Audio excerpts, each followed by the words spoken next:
أعوذ بالله من الشيطان الرجيم والذين يصلون ما أمر الله به أن يوصل ويخشون ربهم ويخافون سوء الحساب.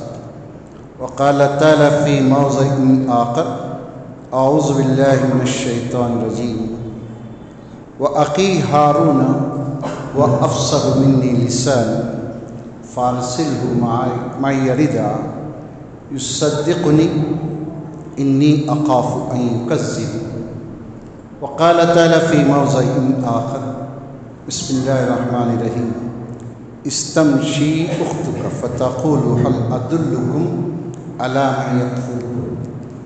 تمام تعریف و توصیف حمد و ثنا بزرگی اور بڑائی عزت شرف جاہ و جلال اس اللہ رب العزت کے لیے لائق اور زیبا ہے جو ساری کائنات کا خالق ہے، جو سب کا رازق ہے، جو ایک دن سب کو مارنے اور پھر جلانے والا ہے۔ اس مختصر سی حمد و ثنا کے بعد بے شمار انگنت لامحدود درود و سلام ہو تمام انبیاء رسل پر، خصوصاً پیارے نبی محمد مصطفیٰ صلی اللہ علیہ وسلم پر۔ معزز سامعین، خطبہ مسنونہ کے بعد سورہ رعد، قصص اور سورہ طٰہٰ کی 3 آیتیں میں نے آپ کو سنائی۔ اسلام کی تعلیمات میں سے اہم تعلیم جس کی دشمنوں نے بھی گواہی دی صلہ رحمی ہے۔ صلہ رحمی کا مطلب ہے رشتوں کو جوڑنا، رشتوں میں پائیداری پیدا کرنا، رشتے کے اندر مضبوطی پیدا کرنا۔ جو بھی جھول ہو، جو بھی انبن ہو، ان چیزوں کو بھلا کر آگے بڑھ کر رشتوں کو جوڑنا یہ صلہ رحمی کہلاتا ہے۔ اللہ کے نبی صلی اللہ علیہ وسلم غار حرا میں تحنس میں، یعنی آپ تنہائی پسند ہو گئے تھے، آپ غار حرا میں اللہ کے ذکر میں رہتے تھے۔ جبرائیل امین کا ورود ہوا، وحی ملی، آپ یہ غیر معمولی واقعات سے بہت پریشان ہوئے۔ گھر پہنچے تو بیوی سے کہا مجھے اڑا کر سلا دو۔ تھوڑی دیر کے بعد افاقہ ہوا تو خاتون نے پوچھا خدیجۃ الکبریٰ رضی اللہ تعالیٰ عنہا نے ماذا تری یا محمد کیا ہو گیا ہے، کیا دیکھ رہے ہیں، کیوں پریشان ہیں؟ تو آپ صلی اللہ علیہ وسلم نے تفصیل بتائی۔ تو خدیجہ رضی اللہ تعالیٰ عنہا نے آپ کو جن چیزوں سے تسلی اور تشفی دی وہ آپ کے اخلاق تھے۔ آپ نے کہا انک تصل الرحم، محمد آپ کی سب سے بڑی خوبی یہ ہے کہ آپ رشتوں کو، ناتوں کو جوڑتے، تقری الضیف، مہمان کی میزبانی کرتے، تکسب المعدوم، جو درماندہ ہے اس کو اپنی کمائی سے دیتے۔ یہ ساری خوبیاں آپ کے اندر معاشرتی پائی جاتی ہیں۔ جب اللہ تعالیٰ کیسے ظاہر کرے گا؟ اسلام سے پہلے اللہ کے نبی صلی اللہ علیہ وسلم کے اندر یہ خوبیاں معاشرتی، سماجی، اجتماعی، جو آپ نام دینا چاہیں، ان خوبیوں کو، ان خوبیوں کے آپ اگر تھے، اس کے مبلغ تھے۔ جب اسلام آیا تو آپ صلی اللہ علیہ وسلم نے انہی خوبیوں کو اور تفصیل سے بیان کیا، ان تعلیمات کو اور وضاحت کے ساتھ بیان کیا۔ جعفر بن ابی طالب رضی اللہ تعالیٰ عنہ حبشہ کے بادشاہ کے پاس اللہ کے نبی صلی اللہ علیہ وسلم کے بارے میں نے پوچھا۔ عمر بن عاص کے ورغلانے پر وہ ان کے باتوں میں نہیں آئے، بلکہ اسما نے پوچھا کہ تمہارے نبی کی کچھ باتیں بتاؤ، کیا کہتے ہیں؟ تو جعفر بن ابی طالب رضی اللہ تعالیٰ عنہ نے انہی چیزوں کو بیان کیا کہ نبی جو ہمارے درمیان مبعوث ہوئے وہ ہم کو ان چیزوں کی تعلیم دیتے ہیں۔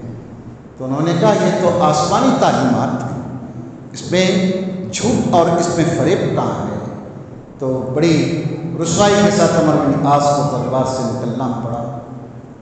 یہی خوبیاں تھیں جو ابو سفیان کو کفر کے حالت میں بھی روم کے بادشاہ ہرقل کے دربار میں آپ صلی اللہ علیہ وسلم کی خوبیوں کو گنا نہ پڑا۔ جب آپ کا خط روم کے بادشاہ کو پہنچا تو بادشاہ نے کہا کہ دیکھو کوئی عرب کا کوئی تاجر آیا ہے، بلا لاؤ اس کو۔ ابو سفیان ملے، ابو سفیان کو لے گیا دربار میں، پوچھا بھئی یہ محمد دان کے تمہارے درمیان میں یہ کیسے آتی ہیں؟ تو محمد کی ساری خوبیوں کو ابو سفیان نے برجستہ بیان کیا۔ یہ خوبیاں ایسی ہیں دوستو جس کو اسلام نے پائیداری کے ساتھ نبھانے کی تاکید کی۔ سورہ رات میں اللہ تعالیٰ ہی فرماتا ہے والذین یصلون ما امر اللہ بہ ان یوصل۔ مومن وہ ہیں، ایمان والے وہ ہوتے ہیں جن کو اللہ تعالیٰ رشتوں کے جوڑنے کا حکم دیتا ہے تو اللہ کے حکم سے رشتوں کو جوڑتے ہیں۔ بے حد تلخیاں رہتی ہیں لیکن اللہ کا حکم سمجھ کر رشتوں کو جوڑتے ہیں۔ وَيَخَافُونَ عَذَابَ، اللہ تعالیٰ وَيَخْشَوْنَ رَبَّهُمْ وَيَخَافُونَ سُوءَ الْحِسَابِ۔ اللہ تعالیٰ کہتا ہے کیوں یہ ایسا کرتے ہیں؟ اس لیے کہ ان کو اپنے رب کا، اپنے خالق، اپنے مالک کا ڈر ہے، کہیں میری زیادتی کی وجہ سے اللہ تعالیٰ روز قیامت مجھے میدان حشر میں نہ پکڑ لے یہ، اور اللہ تعالیٰ کے پاس میرا برا حساب کتاب نہ ہونے پائے۔ اپنے حساب پر نظر رکھتا ہے مومن، اللہ کے دربار میں رسوائی کا ڈر ستاتا رہتا ہے مومن کو، اس لیے اپنے نفس کو مار کر رشتوں کو جوڑتا ہے۔ اسی لیے اللہ کے نبی محترم صلی اللہ علیہ وسلم نے فرمایا جس کسی کی یہ خواہش ہو، جس کسی کی یہ خواہش ہو کہ اس کی عمر میں زیادتی ہو، اضافہ ہو، مال میں برکت ہو، اور اس کے بعد اس کے نسب میں برکت ہو اور اس کی نیک نامی ہو، فلیصل رحمہ۔ بخاری نے اس حدیث کو روایت کیا، اس کو چاہیے کہ رشتوں کو جوڑے، رشتے ناتوں کو جوڑے، رشتوں کو مضبوط کرے۔ رشتے کی پائیداری معاشرے کے اندر مضبوط معاشرہ، مضبوط سوسائٹی بناتا ہے۔ رشتوں میں جتنا جھوڑ رہے گا، جتنی دوریاں رشتوں میں رہیں گی، معاشرے میں آدمی اتنا بے وقت ہو کر رہ جاتا ہے۔ اس لیے اسلام نے ہر اپنے ماننے والے کو اس بات کی تاکید کیا کہ رشتوں کو جوڑے۔ کس کس کو جوڑنا چاہیے، کیا کیا کرنا چاہیے؟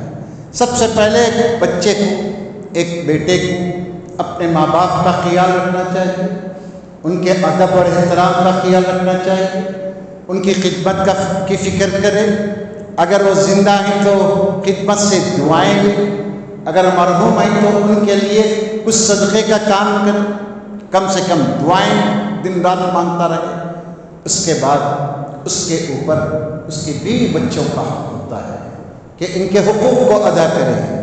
ان حقوق میں آناکانی کرے گا تو اللہ کے پاس پوچھے، پھر اس کے بعد اپنے بہن بھائیوں کے حقوق کو ادا کرے۔ میرا موضوع یہی ہے، بہن بھائیوں کے حقوق کو ادا کرے۔ بہن بھائیوں کے حقوق بہت اہم ہیں، بے حد اہم ہیں۔ معمولی چیزوں پر رشتے ہم توڑ لیتے ہیں، آنا جانا بند کر دیتے ہیں، بول چال کم ہو جاتی ہے۔ یہ اسلامی تعلیمات کے بالکل برعکس، اس کے خلاف ہے۔ اسلام نے کہا کہ تم اپنے بہن بھائی کا خیال رکھو۔ کیوں خیال رکھو؟ اس لیے کہ یہ رشتہ اتنا مضبوط ہوتا ہے، بہن بھائی کا رشتہ، دونوں ایک ماں سے جنم لیتے ہیں، دونوں ایک رحم سے پیدا ہوتے ہیں، ایک باپ سے یا دو باپ سے، جو بھی ایک رحم، ایک ماں سے پیدا ہوتے ہیں، ایک ماں سے دودھ پیتے ہیں۔ بچپن سے لڑنا جھگڑنا، رسنا منانا، یہ بھائی بہن کا معمول ہوتا ہے، دونوں گھر کے حالات کو بچپن سے دیکھتے ہیں کہ ہمارے گھر میں کیا تنگی ہے، کیا ہمارے گھر کے اندر کتنی کشادگی ہے، ہمارے ماں باپ کیسے ہیں، ہمارے ساتھ رشتے دار کیسے ہیں۔ یہ دونوں خاموشی کے ساتھ مطالعہ کرتے رہتے ہیں۔ جب کبھی بھی تکلیف اور پریشانی ہوتی ہے تو بھائی اپنے بھائی کو ہی یاد کرتا ہے، ایک بہن اپنے بھائی کو یاد کرتی ہے، کیونکہ بہن، چھوٹے بھائی، چھوٹی بہنیں بڑے بھائی کے سائے کو اپنے لیے مضبوط سہارا سمجھتی ہیں۔ بڑے بھائی کو چھوٹے بھائی بہن ایک مضبوط سہارا سمجھ کر اس پر اعتماد کرتے ہیں، تکلیف کے وقت، پریشانی کے وقت اس سے مدد طلب کرتے ہیں۔ اگر بڑا بھائی ان کی اس امید کو، ان کی اس آس کو پورا نہ کرے تو کیسا بڑا ہے؟ اس لیے ایک بڑے بھائی کو بہت ساری قربانیاں دے کر، بہت ساری اپنی خواہشات کو کچل کر ان چھوٹے بھائیوں کی، چھوٹی بہنوں کی تربیت اور پرورش کرنا چاہیے۔ اب جابر بن عبداللہ رضی اللہ تعالیٰ عنہ سے ملاقات ہوئی اللہ کے نبی صلی اللہ علیہ وسلم کی۔ آپ صلی اللہ علیہ وسلم نے پوچھا، جابر شادی کیے؟ کہا کیا اللہ کے نبی، باقرہ سے کیے یا صحیبہ سے، کنواری سے یا طلاق یا مطلقہ عورت سے؟ کہا صحیبہ سے کیا ہوں اللہ کے نبی۔ کیوں؟ باقرہ سے کرتے وہ تم سے کھیلتی، تم اس سے کھیلتے، دونوں کی ایک زندگی ہنسی خوشی کی گزرتی۔ بھائی نے کیا جواب دیا؟ اللہ کے نبی صلی اللہ علیہ وسلم، میرے والد اس سال میں انتقال کر گئے کہ اپنے پیچھے 6 بیٹیاں چھوڑ گئے، مجھے 6 بہنیں ہیں۔ اگر میں اپنی بہنوں پر اس جیسی ہم عمر لڑکی کو لاتا تو ان بچیوں کی کیا تربیت ہوتی۔ اللہ کے نبی صلی اللہ علیہ وسلم، اس لیے میں نے اپنی خواہش کو، اپنے نفس کو مار کر ایک بیوہ سے یا مطلقہ سے، صحیبہ سے شادی کیا تاکہ میری بہنوں کی صحیح تربیت ہو سکے۔ یہ ہوتا ہے بڑا بھائی، اسے کہتے ہیں باپ کے بعد بھائی کا رول۔ اللہ کے نبی صلی اللہ علیہ وسلم نے اس جواب کو سن کر کیا فرمایا؟ بارک اللہ فیکا یا جابر، جابر اللہ تیری زندگی میں، تیرے مال میں، مطلق اللہ کے نبی صلی اللہ علیہ وسلم نے کہا اللہ تیری زندگی میں برکت عطا کرے۔ یہ آپ صلی اللہ علیہ وسلم کی دعا کس کے لیے ہے؟ اس بھائی کے لیے جو چاہتا تو اپنی خواہش پوری کرتا، لیکن اپنی بہنوں کا خیال کر کے اس نے اپنے نفس کو مار کر ایک بیوہ سے شادی کی۔ یہ بڑے بھائی کا ہی یہ حصہ ہوتا ہے جو اپنے بھائیوں کے لیے، اپنے بہنوں کے لیے قربان کرتا ہے۔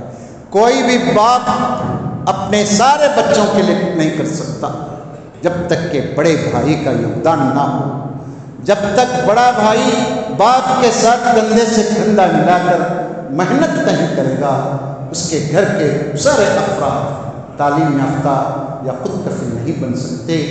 بڑے بھائی کا رول بہت بڑا ہوتا ہے، بہت اہم ہوتا ہے، اس لیے اللہ کے نبی صلی اللہ علیہ وسلم نے یہ دعا ان کو دی۔ ہم یہ بھی دیکھتے ہیں کہ اللہ کے نبی صلی اللہ علیہ وسلم بھائی کا کردار، یہ ایسی محبت ہے بھائی اور بہن کی، بھلائے نہیں بھولتی۔ وقتی طور پر غصے میں آ کر بڑبڑاتا ہے، وہ بڑبڑاتی ہے الگ بات، لیکن اس کے دل و دماغ سے بھائی کی محبت بہن کے دل سے، بہن کی محبت بھائی کے دل سے نکل نہیں سکتی۔ اللہ کے نبی صلی اللہ علیہ وسلم ایک جنگ سے لوٹ رہے ہیں، بہت سارے قیدی آ گئے، سب کو پکڑ لیا گیا۔ اللہ کے نبی صلی اللہ علیہ وسلم سے ایک خاتون نے کہا میں تمہارے نبی کی آپا ہوں۔ سب تعجب کے، اللہ کے نبی صلی اللہ علیہ وسلم تو اقلوتے ہیں، یہ بہن کہاں سے، آپا کہاں سے آ گئی؟ آپ کو پکڑ کر لے گئے اللہ کے نبی صلی اللہ علیہ وسلم کے پاس، کھڑا کیا، کیا ہے؟ کہا اللہ کے نبی یہ کہتے کہ آپ کی بہن اور باجی ہے۔ اللہ کے نبی صلی اللہ علیہ وسلم نے پوچھا مائی کیا معاملہ ہے؟ کہا محمد مجھے نہیں پہچانتے، میں تمہاری بہن شیماء ہوں۔ اب تردد کیے شیخ، انہوں نے اپنی پیٹھ کھول کر بتایا، یہ دیکھو نشان، تم نے بچپن میں مجھے اپنے دانتوں سے کاٹا تھا۔ آپ صلی اللہ علیہ وسلم کی آنکھیں ٹپٹپا گئی، اس زخم کو دیکھ کر، دانتوں کے نشان کو دیکھ کر آپ کی آنکھیں ٹپٹپا گئی۔ اپنی چادر آپ نے بچھائی، کہا کہ بیٹھ جاؤ اس پر، بٹھائے، خیر خیریت سب باتیں کی، کہا کہ تم میرے ساتھ رہنا پسند کرتی ہو یا اپنے سسرال جاؤ گی؟ کہا میں اپنے سسرال جاؤں گی۔ اللہ کے نبی صلی اللہ علیہ وسلم نے بہت سارے اونٹ، ان کو جو چاہتے تھے ان کو سب چیزیں دیکھ کر اب بہت دور تک جا کر روشن کیا۔ یہ ہوتی ہے بھائی بہن کی محبت، کتنے سال کیوں نہ بیت جائیں لیکن محبتوں میں فرق نہیں آنا چاہیے، نفرتیں نہ پیدا کرو۔ ایک بھائی ایک بہن کے لیے بہت ساری امیدوں کا مرکز ہوتا ہے۔ آپ کو معلوم ہے اللہ کے نبی صلی اللہ علیہ وسلم نے یہ بھی بیان کیا کہ بھائی جو اپنے صحیح حدیث میں آپ صلی اللہ علیہ وسلم نے فرمایا، جس کسی کے لیے 3 بیٹیاں ہوں یا 3 بہنیں ہوں اور بھائی امانت سمجھ کر ان بیٹیوں کی یا ان بہنوں کی تربیت کرتا ہے، ان کو اچھے خاندانوں میں نکاح کرتا ہے، فلاح الجنہ، اللہ کے نبی نے فرمایا اللہ تعالیٰ اس کو جنت دیتا ہے، جنت کا وعدہ ہے۔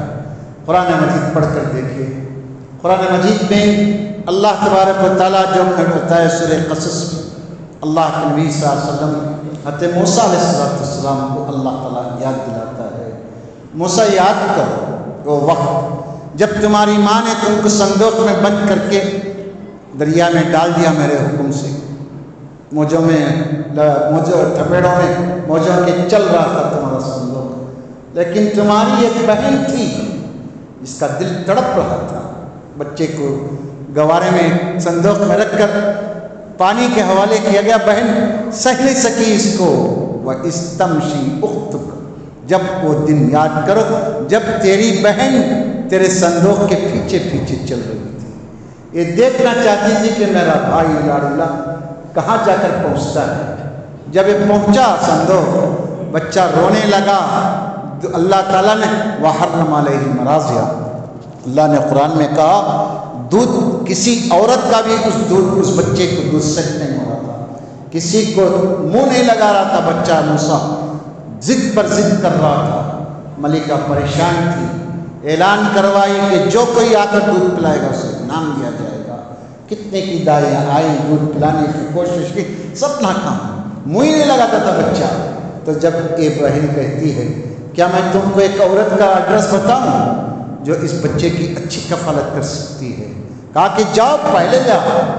تو بہن گئی، دوڑی گئی ماں کے پاس، کہا امی محل میں گیا ہے بچہ، آج دودھ پلانے کے لیے تم کو بلا رہے ہیں۔ یہ بہن کا دل ہوتا ہے۔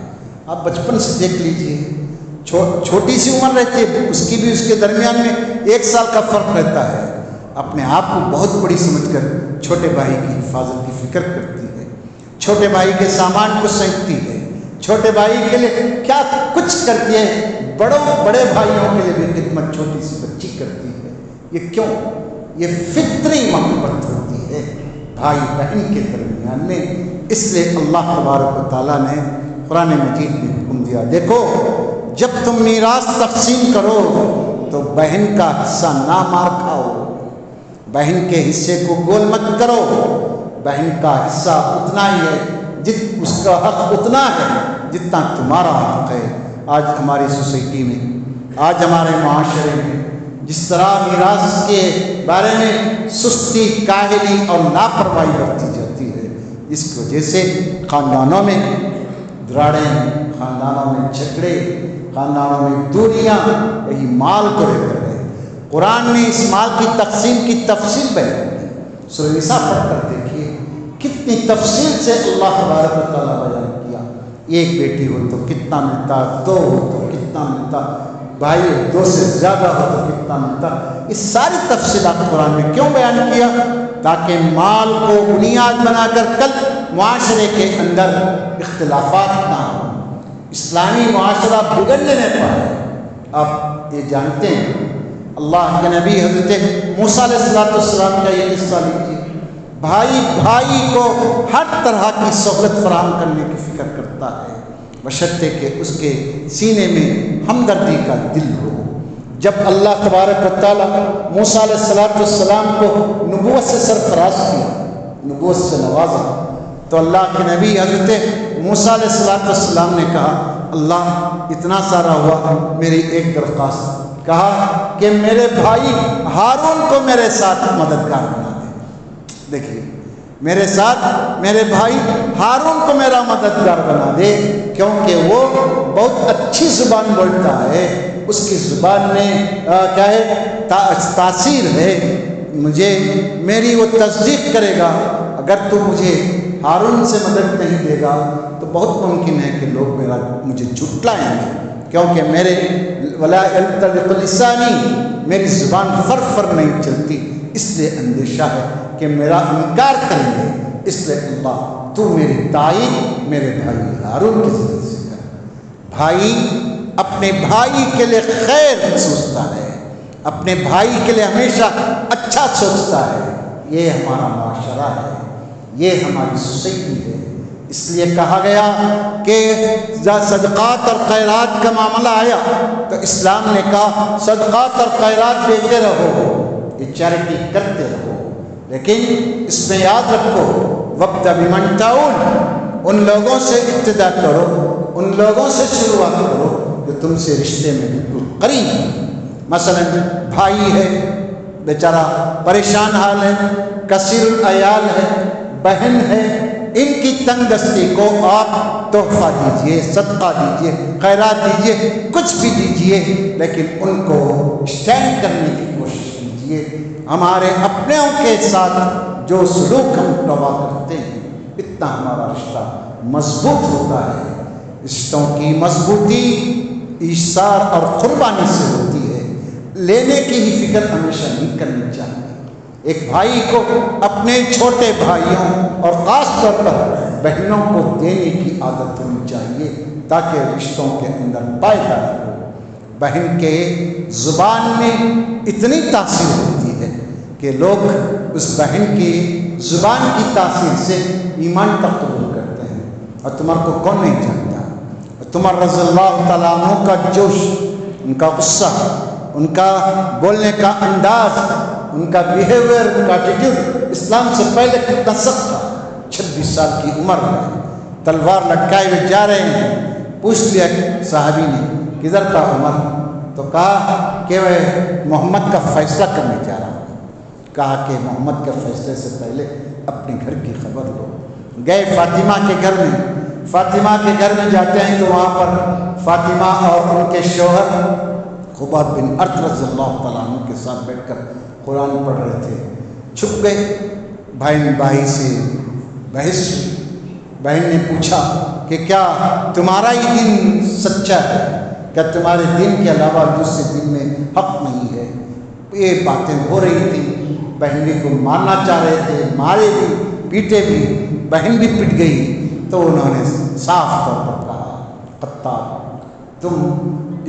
عمر تم جد روڑی کر لو، ہم کو اپنے دین سے ہٹا نہیں پاؤ گے۔ ہمارے اندر اسلام رچ بس گیا ہے، تم کچھ نہیں کر سکو گے۔ جب بہن کی یہ زبان سنتے ہیں عمر تو ان کا دل پسیج جاتا ہے، نرم پڑتے ہیں۔ کہتے ہیں آخر بتاؤ تو صحیح کیا پڑھتے ہو؟ کہا غسل کرو۔ سورہ طٰہٰ کی آیتیں لے کر بٹھاتی ہیں، سورہ طٰہٰ پڑھنے لگتے ہیں، رونے لگتے ہیں اور کہتے ہیں کہ مجھے دلونی محمد کا راستہ بتاؤ۔ راستہ بتایا جاتا ہے۔ دار ارقم میں اللہ کے نبی تشریف فرما ہے۔ حمزہ بھی تازہ اسلام قبول کیے اور مرگ پہ پہنچتے ہیں، اسلام قبول کرتے ہیں۔ یہ بہن کا اثر تھا، بہن کی زبان تھی جس نے عمر جیسے سخت دل انسان کو موم کر دیا اور اسلام کا سپاہی بنایا، اسلام کا امیر المومنین بنایا۔ فاطمہ بنت خطاب، بہن کی کردار کو اسلام میں بہت اچھے طریقے سے واضح کیا گیا ہے۔ بہنیں یہ انسان کی آبرو ہوتی ہیں، بہنیں انسان کی عزت ہوتی ہیں۔ اس لیے ہمیشہ بہن کی آبرو اور عزت کے لیے ہم جو کوشش کرتے ہیں کرنا چاہیے اپنی جگہ پر، لیکن تربیت میں جیسا کہ کہا تربیت میں بہنوں کا بہت بڑا کردار تربیت کو لے کر ہونا چاہیے، اس کی مجھے اور آپ کو فکر کرنی چاہیے۔ اور ایک بات یہ یاد رکھیں، ہم اللہ کے نبی صلی اللہ علیہ وسلم فرماتے ہیں کوئی بھی بڑا گھر کا ذمہ دار یہ مت سمجھے کہ میں اپنے بہنوں کو پال رہا ہوں، میں اپنے بھائیوں کو پالتا ہوں، غلط ہے۔ انما ترزقون بذوقائکم، نبی محترم صلی اللہ علیہ وسلم نے فرمایا کہ تم اپنے ماتحت جو کمزور لوگ ہیں، جو کمزور بھائی بہن ہیں، یتیم ہیں، جو بھی بیوائیں ہیں ہمارے خاندان کے، ان کی وجہ سے تم کو رزق دیا جا رہا ہے۔ اس لیے اللہ کے نبی صلی اللہ علیہ وسلم کی یہ بات اور پہلی حدیث جو میں نے سنایا آپ کو، جس کسی کو اپنی عمر میں اضافے کی خواہش فلیصل رحمہ، جس کسی کو مال میں اضافے کی تمنا فلیصل رحمہ، یہ لوگ آپ کے مال کو، آپ کے نیک سلوک کو، نیک مشورے کو سن کر عمل کر کے آپ کے لیے دعائیں دیتے ہیں، دن رات آپ کے تعریف کرتے ہیں، آپ کے لیے ان کی زبان پر ہمیشہ دعا رہتی ہے۔ اس لیے اپنوں سے خاص طور پر بہنوں کے حقوق کو ہمیشہ یاد رکھنا چاہیے۔ دوسری چیز، ہم معاشرے میں رہتے ہیں، ایک گھر کی چھت میں رہتے ہیں یا الگ الگ، اختلافات آتے ہیں، اختلافات کو ہوا دینا، اس پر قائم رہنا اسلامی تعلیم کے خلاف ہے۔ اختلافات کو ختم کر کے آگے بڑھ کر چیزوں کو حل کرنا، یہ ایک مسلمان مجاہد کی علامت ہے۔ مجاہدی ہوتا ہے یہ آدمی جو اپنے نفس کو چھوڑ کر اسلام کی تعلیمات کو آگے بڑھتا ہے۔ یاد کیجیے یوسف علیہ السلام کے قصے کو۔ حضرت یوسف علیہ السلام جب اپنے بھائیوں کو دیکھتے ہیں، انہوں نے کیا کہا تھا؟ جئنا ببضاعۃ مزجاۃ فاوف لنا الکیل وتصدق علینا۔ جب بھائیوں نے کہا کہ ہم کچھ چیز لائیں، تھوڑی سی چیز لائے ہیں، آپ قبول کیجئے، آپ قبول کر لیجئے ہماری اس قیمت کو، ہم پر صدقہ کیجئے، ہم پر رحم کھائیے، ہم کو پورا کوٹا دیجئے۔ تو بھائی برداشت نہیں کر سکا یوسف، اب تک رات چھپا کر رکھا تھا۔ یوسف نے کیا کہا؟ حل علمتم ما فعلتم بیوسف، تم کو یاد ہے تم نے یوسف کے ساتھ کیا سلوک کیا تھا؟ سالہ سال کی بات، کئی سال ہو چکے تھے اس واقعے کو۔ آنتا یوسف کا لوگوں نے، کیوں؟ اس لیے کہتے ہو یوسف جانتے تھے اس قصے کو یا ان کے بھائی جانتے تھے، تیسرا کوئی نہیں جانتا تھا۔ جب یوسف کا نام ایک لمبی مدت کے بعد وہ لوگ سنتے ہیں تو انہوں نے کہا انتا یوسف، کیا تم ہی یوسف ہو؟ کہا انا یوسف وہذا اخی قد من اللہ علیہ، کہا جی ہاں میں یوسف ہوں، یہ میرا چھوٹا بھائی بنیامین ہے، اللہ تعالیٰ نے ہم پر احسان کیا۔ جان کیا کیے تھے تم لوگ، یاد کر کے دیکھو۔ تو انہوں نے کیا کہا تھا؟ قد آثرک اللہ علینا وإن كنا خاطئین، اللہ نے آپ کو ہم پر ترجیح دیا۔ ہم یعقوب علیہ السلام کے بیٹے ہم بھی ہیں، لیکن اللہ نے آپ کو ترجیح دیا ہے، مقام دیا ہے، عہدہ دیا ہے، رتبہ دیا، عزت دیا، سب کچھ آپ کو دیا ہے۔ ہم خطا کار ہیں، ہم گنہگار ہیں، ہم کو معاف کر دیجئے۔ دیکھیے سب کے سب 10 بھائی کھڑے ہوئے ہیں، یہ 2 بھائی ایک طرف، 10 بھائی معافی مانگ رہے ہیں۔ تو بھائی نے کیا کہا؟ بادشاہ وقت تھا، چاہتا تو انتقام لے سکتا تھا۔ قال لا تثریب علیکم اليوم، کہا نہیں، کوئی چیز نہیں، کوئی بات نہیں، تم پر کوئی نہ کہ نہیں، جاؤ، میں نے سب کو معاف کر دیا۔ یہ ہوتا ہے دل بھائی کا، بھائی اپنے بھائی کو معاف کر دے۔ آج یہ سبق لے کر جائیں، اس خطبے کا سبق لے کر جائیں، جو آدمی اپنے بھائی کو معاف کرتا ہے اللہ تعالیٰ اس کو معاف کرتا ہے اور اللہ تعالیٰ اس کو نواز دیتا ہے۔ نوازنا بولے تو خزانہ ملنا ضروری نہیں ہے۔ آج کے دور میں بیماریوں سے بچ گئے تو بہت بڑی، آج کے دور میں بہت بڑا خزانہ ہے۔ آج کے دور میں ہم جس ماحول میں جی رہے ہیں، اس ماحول میں اللہ امن، سکون اور اطمینان دے، اس سے بڑا خزانہ کیا چاہیے؟ دوستو اختلافات کو ہوا مت دیجیے، اختلافات کو ختم کیجیے، خاندانی رشتوں کو مضبوط کیجیے، بھائی بہن کے رشتے کو مضبوط کیجیے، رشتوں کو توڑیے نہیں، رشتوں کو جوڑیے۔ رشتوں کو جوڑنے والوں کے بارے میں اللہ کے نبی صلی اللہ علیہ وسلم نے فرمایا، حدیث قدسی ہے، آپ اللہ تعالیٰ کہتا ہے من وصلک وصلتہ، جو رشتے کو جوڑتا ہے، اللہ تعالیٰ نے کہا جو تجھے جوڑتا ہے میں اس کو جوڑتا ہوں، من خطأک خطأتہ، جو تجھے توڑتا ہے میں اس کو کاٹ کے چھوڑتا ہوں۔ دیکھ لیجیے آج ہم اپنے معاشرے پر نظر ڈال کر دیکھیں، جو خاندان جائیداد کے لیے بھائی بہن میں تو میں کورٹ کچہری میں گئے، ان کا انجام کیا ہوا؟ جو خاندان اللہ کو راضی کرنے کے لیے آپس میں مل بیٹھ کر شریعت کے مطابق بانٹ لیے، ان کا بھی آج مقام دیکھ لیجیے۔ اسلام کی تعلیمات پر چلنے میں امن، سکون، راحت اور چین ہے، اسلام کے خلاف چلنے پر کورٹ کچہری، کامن سول کوڈ، بہت سارے کوڈ ہم پر لاگو ہوں گے، پھر روتے بیٹھیں گے۔ کوئی دوسرا ہم کو لا کر دینے کی ضرورت نہیں ہے، ہم خود دوسروں کو دعوت دیتے ہیں، آ بیل مجھے مار۔ یہ ہماری عادت ہو گئی ہے۔ کون سی تعلیم اسلام میں نہیں ہے بتائیے؟ کیا میراث کی نہیں ہے، پڑوسی کی نہیں ہے، طلاق کی نہیں ہے، خلا کی نہیں ہے، نکاح کی نہیں ہے، دتک کی نہیں ہے؟ کون سی تعلیم اسلام میں نہیں ہے بتائیے؟ آپ اور میں ناقص ہیں، ہمارا فکر ناقص ہے، ہماری سوچ چھوٹی ہے، مینڈک یا چونٹی کی سمجھ ہماری ہے، جس کی وجہ سے ہم کورٹ کچہری کی طرف رجوع کرتے ہیں۔ دوستو، ماحول مجھے اور آپ کے بتا رہا ہے وہ مسلمان کامیاب دنیا اور آخرت میں جو اسلام پر چلتے ہیں۔ اللہ تعالیٰ سے یہی دعا ہے کہ اللہ تو ایک بات رہ گئی ہے، اگر ہمارے بھائی بہنوں میں کوئی مخصوص ہے، کوئی واجبات ہیں، تو اس کو ادا کرنا بھی بھائی کے لیے ضروری ہے۔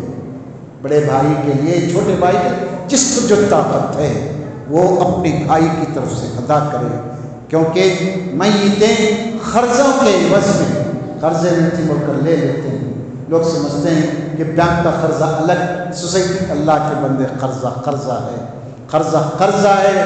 قرضوں کی زندگی سے پناہ مانگیے، قرضہ بے حد انسان کو ذلیل کرتا ہے، قرضوں سے پناہ مانگیے، کفایت کی زندگی کیجیے، جتنی چادر اتنے پیر پھیلائیے، زیادہ خواہشات سے مصیبتوں میں نہ پھنسیے۔ اللہ تعالیٰ مجھے، آپ کو، سب کو اسلام کی ان سنہری تعلیمات پر عمل کرنے کی توفیق عطا فرمائے۔ اللہ سب کے بہنوں کو، سب کے بھائیوں کو ایک دوسرے کے حقوق جان کر، پہچان کر ادا کرنے کی توفیق عطا فرما، محبتوں میں پائیداری اور مضبوطی پیدا فرما۔ جو اختلافات ہیں تجھے راضی کرنے کے لیے اختلافات چھوڑنے کی توفیق نصیب فرما۔ بچوں کو صحت دے، بزرگوں کو صحت دے، علماء کو صحت دے، جو بیمار ہیں ان سب کو صحت و تندرستی عطا فرما۔ بچوں کی عمروں میں برکت دے مولا، جو تندرست ہیں ان کی تندرستی کو دور فرما۔ بچوں کو اچھے رشتے نصیب فرما، گھروں میں امن، سکون اور چین نصیب فرما مولا۔ ملک کو امن اور سکون کا گہوارہ بنا، ظالموں کے استبداد سے ملک کو جلد سے جلد آزاد کرا دے مولا۔ ہم سب کے گناہوں کو معاف فرما، ہماری خطاؤں کو درگزر فرما مولا۔ تو ہمارا ولی اور تولی ہے، ہماری ضرورتوں کو پوری فرما۔ مرحومین کی بخشش فرما، ان کے عذابات سے ان کو چھٹکارا عطا کر، جب تک وہ دنیا میں عزت اور آبرو سے رکھ، جب موت دے مالک تو کلمہ طیبہ پر ہم کو موت نصیب فرما۔ آمین۔ اقول قولی ھذا استغفر اللہ لی ولکم ولسائر المسلمین فاستغفروہ انہ هو الغفور الرحیم۔ آمین یا ذا الجلال والاکرام۔